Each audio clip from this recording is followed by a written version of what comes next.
अस्सलाम वालेकुम, कैसे हैं आप सब। तो चलें जल्दी से ये देखिए, मैंने आज आप लोगों के लिए सारी मुश्किलें कर दी हैं रमज़ान की आसान। रमज़ान में सबसे ज़्यादा बनने वाली डिश होती है हमारे पकौड़े, और ये मैंने आज तैयार किया है आप लोगों के लिए पकौड़ा मिक्स, ताकि बस 5 मिनट में तमाम तर मसालों के साथ आपका ये पकौड़ों वाला काम हो ख़त्म, ताकि हम सब आसानी से कर सकें काम। तो चलें झटपट से ये रेसिपी को फटाफट से देखते हैं मैंने इसको कैसे बनाया।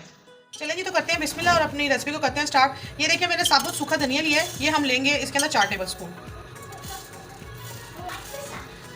अब इसके अंदर जाएगा 2 टेबल स्पून हम इसके अंदर डालेंगे ज़ीरा। 1 टेबल स्पून इसके अंदर जाएगी काली मिर्च। ये मैंने 1 ही स्पून लिया है, और 4 चम्मच ये, 2 चम्मच ज़ीरा और 1 चम्मच भर के काली मिर्चों का।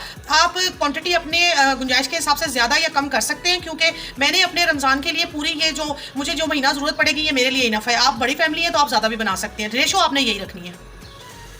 ये देखिए मीडियम फ्लेम के ऊपर अब हम इनको सारों को अच्छे से रोस्ट करेंगे जब तक इनकी अच्छे सी खुशबू ना आ जाए। चलिए ये देखिए मैंने एक बाउल ले लिया है, और ये जो हमने मसाले अपने रोस्ट किए थे अब इसके अंदर डालेंगे।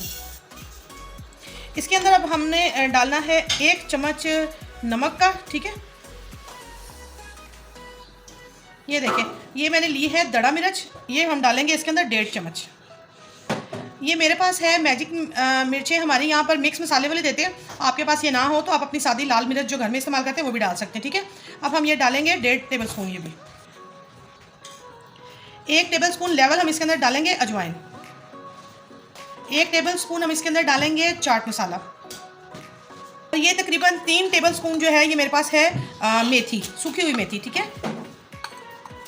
ये देखिए ये सारे मसाले हमने डाल दिए हैं। इसका मेन मकसद यही है कि देखिए बार बार जब हम रमज़ान में अपना काम कर रहे होते हैं तो पकौड़ों को बनाना या मसाले बार बार सारी चीज़ें निकालें मिक्स करें तो इसमें बड़ा बड़ा टाइम चला जाता है। ये सारे मसाले हमने डाल के इसका जो मिक्सर जो है हम तैयार कर लेंगे। आपने जब भी पकौड़े बनाने हो, कोई भी चीज़ बनानी हो, आप इसके 2 चम्मच अपनी क्वान्टिटी के हिसाब से अपने बेसन के मसाले में इस्तेमाल करें, और बस नमक और सोडा आपने एक्स्ट्रा बैलेंस करना है। बाकी आपको कोई टेंशन की जरूरत नहीं, बस सब्जी काटें, बीच में ये मसाला डालें और आपका पकौड़े का मिक्सर तैयार हो गया, ठीक है। तो अब ये देखें ये सारी चीज़ों को हम इस तरह से अच्छे तरीके से मिक्स कर देंगे। अब ये मसाला जो है ये देखिए हम ये दरदरा सा सारा तैयार हो गया है। अब हम इसको ब्लेंडर में डाल के इसको दरदरा सा पीसते हैं। तो मैं आपको पीस के दिखाती हूँ। अच्छा ये 1 मिनट मैं भूल गई थी कि इसके अंदर हमने हल्दी भी ऐड करनी है, ठीक है। हल्दी ऐड करके अब हम इसको ब्लेंड करेंगे। ये देखिए हमारा मसाला जो है वो दरदरा सा मैंने इसको ब्लेंड कर लिया। ये देखिए जी हमारा ज़बरदस्त सा पकौड़ा मिक्स मसाला जो है वो हो गया है तैयार। हर झंझट से आपकी छूट जाएगी जान। बस इसके 2 चम्मच डालें और आपको और कोई मसाला डालने की ज़रूरत नहीं, बस नमक डालें और आपका फटाफट से काम हो जाएगा ख़त्म, ठीक है। तो अब आप इसको किसी भी एयर टाइट डिब्बे के अंदर डाल के तो आप इसको रख सकते हैं। चलें जी, तो ये थी मेरी आज की कोशिश। जल्द ही आपको मैं इससे पकौड़ों की बड़ी ज़बरदस्त रेसिपी बताने वाली हूँ। आपने मिस नहीं करना और मेरे साथ बने रहना है। तो चले मिलेंगे आपसे अपनी अगली रेसिपी में, तब तक के लिए अल्लाह हाफ़िज़।